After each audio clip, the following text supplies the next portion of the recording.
உலக மக்கள் அனைவருக்கும் வணக்கம். இப்போது நாம் அலெக்சாண்டர் அவர்களின் ஜாதகத்தை பற்றி விரிவாக அலசுவோம். இவர் பிறந்தது 22 ஜூலை 356 BC. இரவு 10:10 12 மணிக்குள் பிறந்திருக்கிறார். இவர் பிறந்தது மேச லக்னம். இது சரராசி வகையைச் சேர்ந்தது. ஆண் தன்மையுடைய ராசியாகும். இந்த லக்னத்தின் அனைத்து குணங்களையும் அலெக்சாண்டர் அவர்கள் பரிபூர்ணமாக பெற்றிருந்தார். அதற்கு காரணம் என்னவென்றால், லக்னத்தை 4ஆம் இட அதிபதி சந்திரன் பார்க்கிறார் மற்றும் 9ஆம் இட அதிபதி குருவும் பார்க்கிறார். லக்னாதிபதியும் நல்ல நிலையில் அமர்ந்துள்ளார். அதாவது லக்னாதிபதி செவ்வாய் 3ஆம் இடமான வீர தீர தைரியஸ்தானத்தில் அமர்ந்துள்ளார். குரு லக்னாதிபதியை தனது 9ஆம் பார்வையால் பார்க்கிறார். அதனால் லக்னமும் லக்னாதிபதியும் சுபபலம் அடைந்துள்ளார்கள். நவாம்சத்திலும் லக்னாதிபதி செவ்வாய் சுபகிரகமான சுக்கிரனின் வீட்டில் அமர்ந்துள்ளார். இவருடைய ஜாதகத்தில் நிறைய யோகங்கள் உள்ளது. அமல யோகம், பர்வத யோகம், வசுமதி யோகம் போன்றவை அமைந்துள்ளன. லக்னம் அல்லது ராசிக்கு 10ஆம் இடத்தில் லக்கின சுபர்கள் அமர்ந்தால் கிடைப்பது அமல யோகம். இவருடைய ஜாதகத்தில் ராசிக்கு 10ஆம் இடத்தில் தனித்த புதன் அமர்ந்து அமல யோகம் ஏற்படுகிறது. இந்த அமல யோகத்தினால் அலெக்சாண்டர் தொழில் வகையில் சிறப்படைந்து விளங்கினார். அரசியல் செல்வாக்கு கிடைத்தது. எல்லோராலும் மதிக்கப்பட்டார். அடுத்தது பர்வத யோகம். திரிகோணங்களில் லக்கின சுபர்கள் ஆட்சி, உச்சம் அல்லது நட்பு பெற்று அமர்வது பர்வத யோகம் எனப்படும். இவருடைய ஜாதகத்தில் லக்னத்துக்கு 5ஆம் இடமான திரிகோணத்தில் பஞ்சமஸ்தானாதிபதியான சூரியன் ஆட்சியாக அமர்ந்துள்ளார். இந்த யோகத்தினால் இவர் வாழ்க்கையில் முன்னேற்றம் அடைந்து நல்ல செல்வாக்குடன் வாழ்ந்தார். அடுத்தது வசுமதி யோகம். லக்னம் அல்லது ராசிக்கு 3, 6, 10, 11 போன்ற உபஜய ஸ்தானங்களில் குரு, புதன், சுக்கிரன் போன்ற சுபகிரகங்கள் சேர்ந்தோ தனித்தோ இருந்தால் கிடைப்பது வசுமதி யோகம். இந்த யோகத்தினால் இவருக்கு செல்வாக்குடன் சிறப்பான வாழ்வு கிடைத்தது. மேலும் இந்த யோகத்தினால் தனப்புழக்கம் சரளமாக இருந்தது. இந்த யோகத்தை உடையவர்களுக்கு தனப்புழக்கத்துக்கு குறைவே இருக்காது.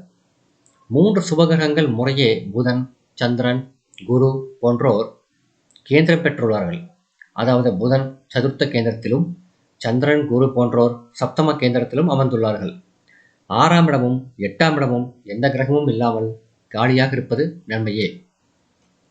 அலெக்சாண்டரின் தைரிய குணம், சக்தி, கற்பனை திறன் போன்றவை அவருடைய மேச லக்னத்தினாலும் அந்த மேச லக்னத்தை குரு பார்த்து சுபத்துவப்படுத்துவதாலும் லக்னாதிபதியான செவ்வாயும் குருவின் பார்வையால் சுபத்துவப்படுத்தப்பட்டதே காரணமாகும். மேலும் லக்னத்துக்கு சப்தம கேந்திரத்தில் குரு அமர்ந்திருப்பது கஜகேசரி யோகத்தை ஏற்படுத்துகிறது. இந்த யோகம் உள்ளவர்கள் துன்பங்களை துச்சமாக மதிப்பார்கள். சிங்கத்தை கண்டால் பயப்படும் யானையைப் போல் துன்பங்கள் இவர்களை கண்டு பயப்படும் என்று கூறப்படுகிறது. 4ஆம் இட அதிபதியான சந்திரன் குருவுடன் சேர்ந்து 7ஆம் இடமான சப்தம கேந்திரத்தில் அமர்ந்தது அவருக்கு பல இயற்கையான நல்ல திறமைகளை கொடுக்க காரணமாக இருந்தது. லக்னத்துக்கு 4ஆம் இடத்தில் புதன் அமர்ந்து சந்திரா லக்னத்துக்கு 4ஆம் இடத்தை தனது 7ஆம் பார்வையால் பார்க்கிறார். லக்னாதிபதியான செவ்வாயும் தனது 8ஆம் பார்வையால் சந்திரா லக்னத்திலிருந்து 4ஆம் இடத்தை பார்வையிடுகிறார். இதனால் அவருக்கு சிறந்த ஞானிகளால் கல்வி போதிக்கப்பட்டது. இளவயதிலேயே போர் பயிற்சியும் கற்பிக்கப்பட்டது. 5ஆம் இடத்தில் 5ஆம் இட அதிபதியான சூரியன் சுக்கிரனுடன் சேர்ந்து அமர்ந்துள்ளார். அவர் கேதுவின் நட்சத்திரத்தில் அமர்ந்தபடியால் அவருக்கு குழந்தை செல்வம் இல்லை. அலெக்சாண்டர் அவருடைய தந்தையான பிலிப் II என்பவருக்கு பிறகு ஆட்சியில் அமர்ந்தார். இவருடைய ஜாதகத்தில் சனி 10ஆம் இடத்துக்கு உரியவர், அதாவது கர்மஸ்தானாதிபதி. இந்த சனி லக்னாதிபதியான செவ்வாயின் நட்சத்திரத்தில் அமர்ந்துள்ளார்.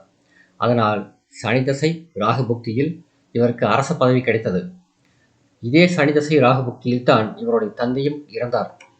கிளியோபாட்ராவால் இவருடைய தந்தைக்கு பிறந்த குழந்தையையும் அகஸ்டஸ் என்ற தன்னுடைய இன்னொரு உறவினரையும் கொல்ல நேர்ந்தது. இவருடைய ஜாதகத்தில் குரு 7ஆம் இடத்தில், அதாவது வெளி உறவுகளை குறிக்கும் இடத்தில் அமர்ந்துள்ளார். குரு 9ஆம் இடமான அதிர்ஷ்டத்துக்கு உரியவர். அதனால் தான் சனி திசை குரு பக்தியில் டேரியஸ் என்ற அரசனின் படைகளை வெற்றி கொண்டார்.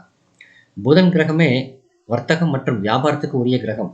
புதன் தசையில் தான் அலெக்சாண்டர் நைல் நதியின் வடக்கே அமைந்த அலெக்சாண்ட்ரியா என்ற நாட்டை கண்டுபிடித்தார். புதன் தசையில் சுக்கிர புக்தி அவருக்கு பல நன்மைகளை வாரி வழங்கியது. மேற்கண்ட ஜாதகத்தில் சுக்கிரன் 2 மற்றும் 7க்குரியவராகவும் 5ஆம் இடத்தில் அமர்ந்துள்ளதாலும் தான் இவருக்கு மேற்கண்ட யோகம் கிடைத்தது. சுக்கிரன் புக்தியில்தான் இவர் தனது படைகளோடு இந்தியாவுக்குள் நுழைந்தார். பஞ்சாபை வெற்றி கொண்ட பிறகு அவர் தனது படைகளோடு மேலும் முன்னேற முடியாமல் பெர்சியா என்ற நகரத்துக்கு செல்ல நேர்ந்தது. சூரியன் கேதுவு நட்சத்திரத்தில் அமர்ந்துள்ளபடியால் சூரியன் புக்தியில்தான் இவருக்கு காய்ச்சல் ஏற்பட்டது. அதனால் இந்தியாவுக்குள் மேலும் முன்னேற இயலவில்லை. புதன் தசை சந்திர புக்தியில் தனது 32வது வயதில் அலெக்சாண்டர் இறந்தார். இதற்கு காரணம் என்னவென்றால், புதன் 3 மற்றும் 6வது வீட்டுக்குரியவர். இவர் நவாம்சத்தில் லக்னத்திலிருந்து 3ஆம் இடத்தில் குருவோடு அமர்ந்துள்ளார். அந்த குரு லக்னத்திலிருந்தும் ஏழுக்குரியவர், சந்திரா லக்னத்திலிருந்தும் ஏழுக்குரியவர். மேலும் ராசி கட்டத்தில் சந்திரன் 7ஆம் இடத்தில் குருவின் நட்சத்திரத்தில் அமர்ந்துள்ளார். அந்த குருவும் அந்த 7ஆம் இடத்திலேயே அமர்ந்துள்ளார். இந்த லக்னத்துக்கு 7ஆம் இடம் என்பது மாரகஸ்தானமாகும். அதனால் சந்திரன் மாரகாதிபதியாகி தனது புக்தியில் இவரை கொல்ல நேர்ந்தது. அலெக்சாண்டர் அவர்களின் ஜாதகத்தில் நாம் கவனிக்க வேண்டியது 2 முக்கியமான விஷயங்கள். ஒன்று, அவர் ஜாதகம் அற்பாயுள் கொண்ட ஜாதகம். மற்றொன்று, அவர் ஜாதகத்தில் நிறைய யோகங்களும் இருந்தது. லக்னாதிபதி செவ்வாய் உபஜயஸ்தானமான 3ஆம் இடத்தில் அமர்ந்திருப்பது அவரை போரில் சிறந்தவராக்கியது. உலகத்தை ஆள வேண்டும், வெற்றி கொள்ள வேண்டும், தன்னை எல்லோரும் கடவுளாக வழிபட வேண்டும் என்ற எண்ணத்தை கொடுத்தது. குரு 7ஆம் இடத்தில் அமர்ந்து லக்னாதிபதி தனது 9ஆம் பார்வையால் பார்த்து அவரை சாதாரண நபர்கள் வெற்றி கொள்ள முடியாமல் செய்தது. இந்த வீடியோ உங்களுக்கு பிடிச்சிருந்தா லைக் பண்ணுங்க, ஷேர் பண்ணுங்க, சப்ஸ்கிரைப் பண்ணுங்க. நன்றி.